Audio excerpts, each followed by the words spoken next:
Gonna run through some VMware workstation related things that should be helpful for you on the lab activity. I'm not going to go through and complete the entire lab activity because there are instructions and screenshots that should help you make your way through that. But there are some things about VMware workstation that sometimes trip students up. So I already have a couple of VMs in here. When you first open this up, you will not have any VMs.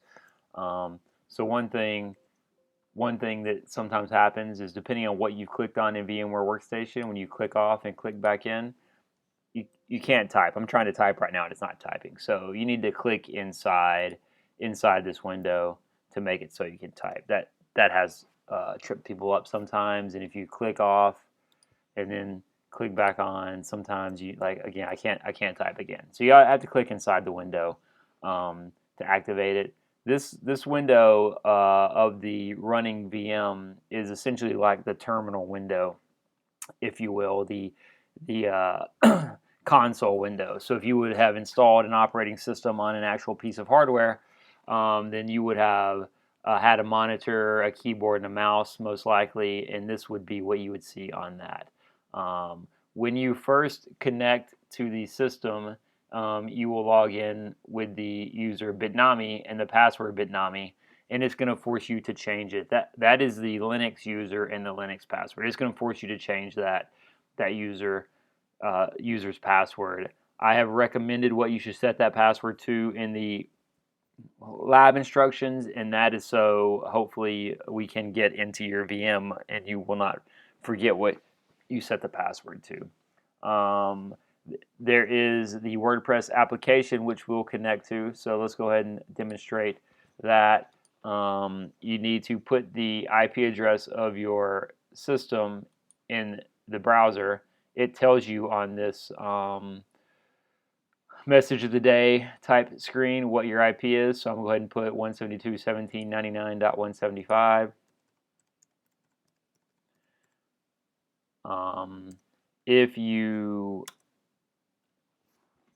If you are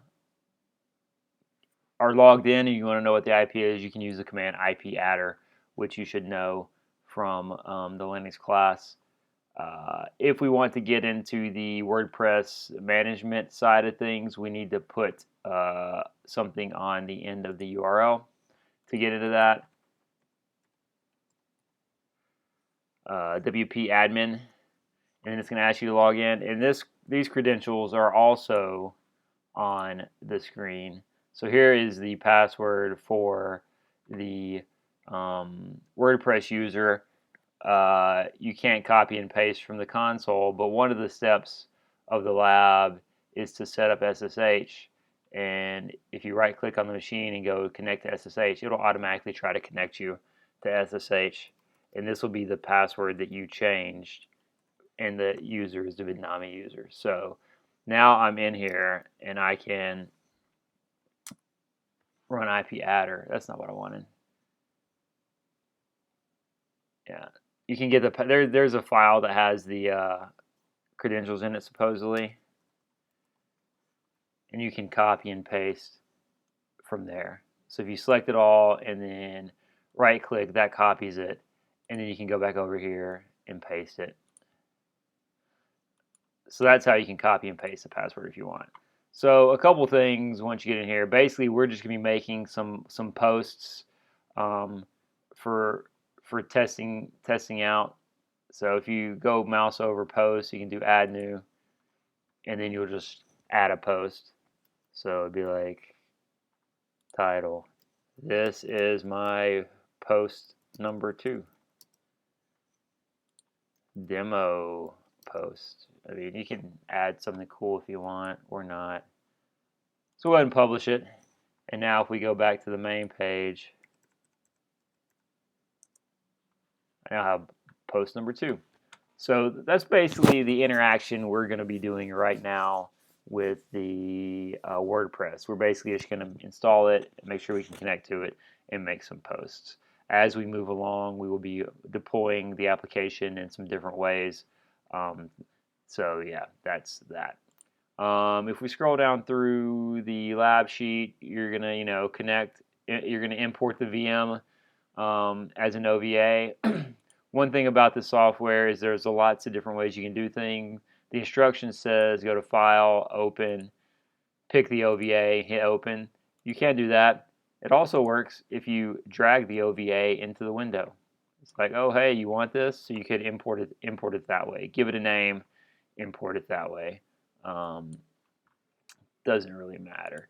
That goes. The same goes for a lot of the instructions you're given. Most things can be done more than one way.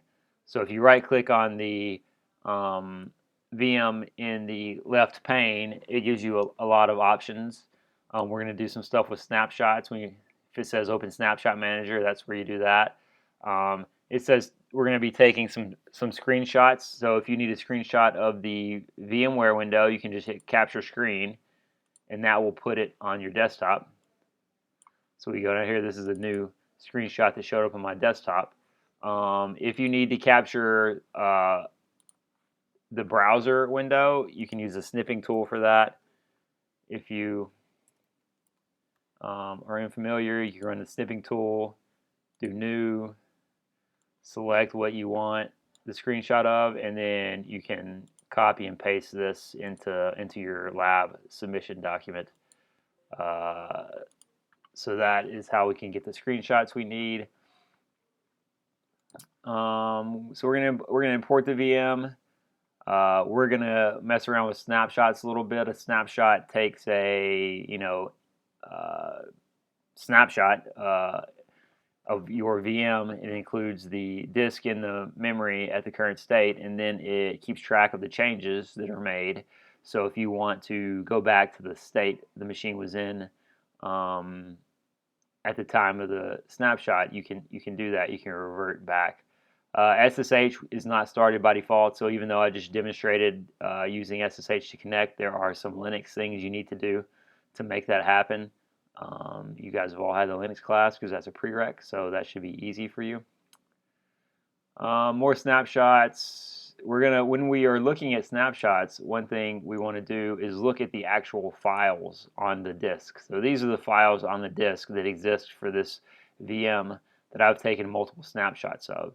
If you look at a VM that doesn't have snapshots, well, that's not on, so it's not letting me do that. Oh, if you look at a VM that doesn't have snapshots, there's going to be less files out there. So part of this snapshot exploration is we want to note up here, before we take a snapshot, we want to look at what files are out there. And then after we take some snapshots, we're going to view how the files that exist change. Because there's some issues you can run into with too many snapshots. Primarily, you can expend all your disk space by taking too many snapshots. That's the biggest issue you might run into with snapshots.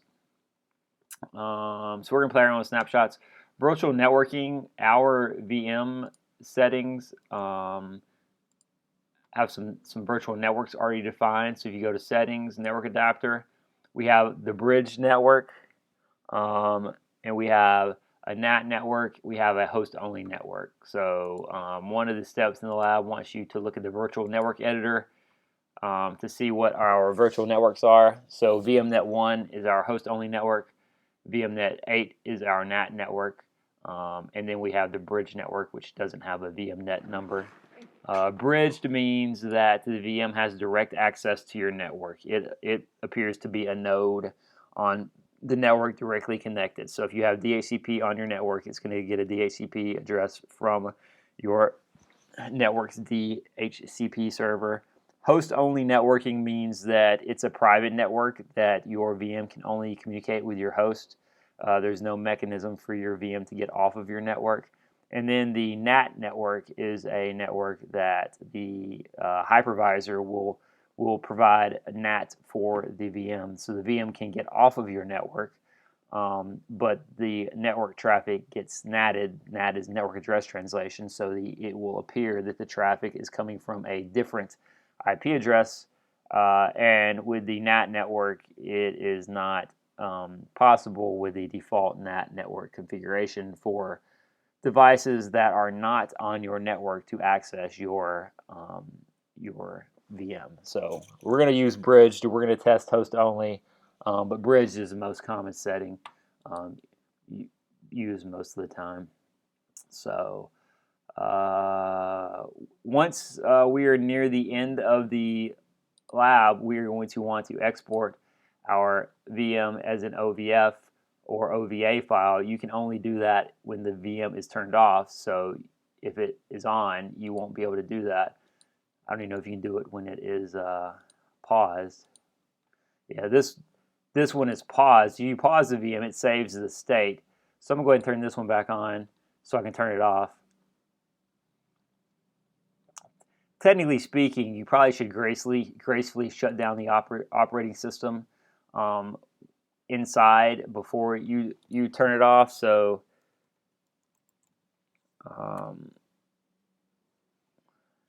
log in.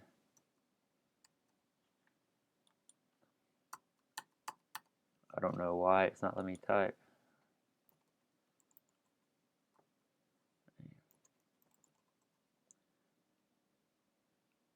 That was the wrong password.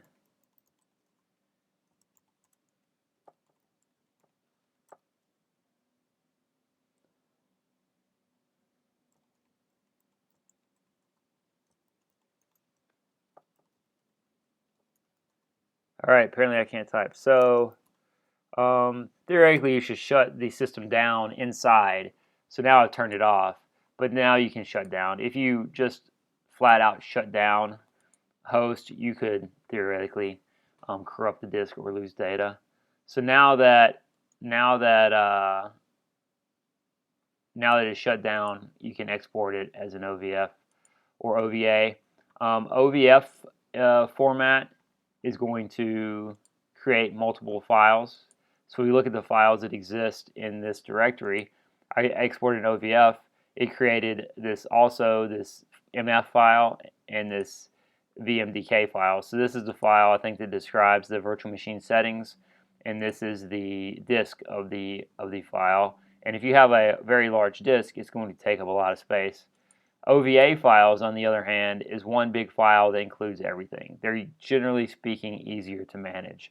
VMware will determine based on what file extension you give it what type of file to use. So if you're going to do an OVA, give it a .OVA extension. If you're going to do a OVF, give it a .OVF.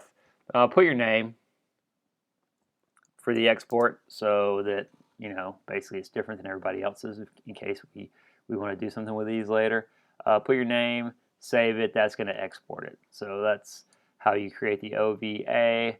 One thing about the OVA, OVF that we just created, it now has our changed password, our updated SSH settings. So if we started over with the original OVA file that we began the lab with, we would have the original password and all the original settings. But now that we've done some basic configuration, we created a new OVA file. Now that new OVA file has all of our already changed settings. So if we were going to deploy this a bunch of times, we might want to do the initial configuration and then create our own OVA instead of starting with the initial OVA that we downloaded that did not have those settings. So that's a benefit of having that OVA.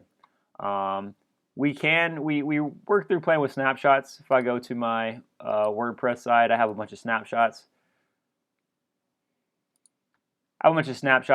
So we could go back and forth to these different snapshots to get to different points in time of our VM. But sometimes you might want to, instead of creating a snapshot and then going back, you might want to do some testing with the exact VM still running. So in that case, you can create a clone of your VM. So can't remember where that was.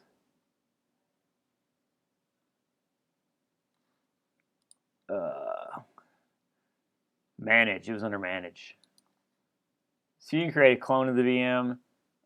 You cannot clone it when it's running, so you need to turn it off. So again, right-click, manage, clone.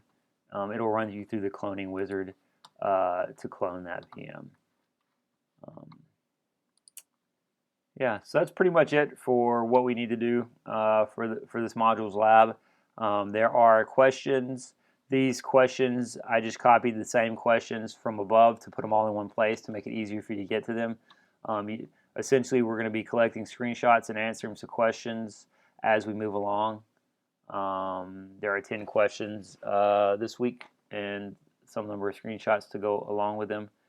So you'll run through the lab sheet with VMware Workstation Pro and collect this information and submit it to the Module 2 lab Dropbox before the box closes.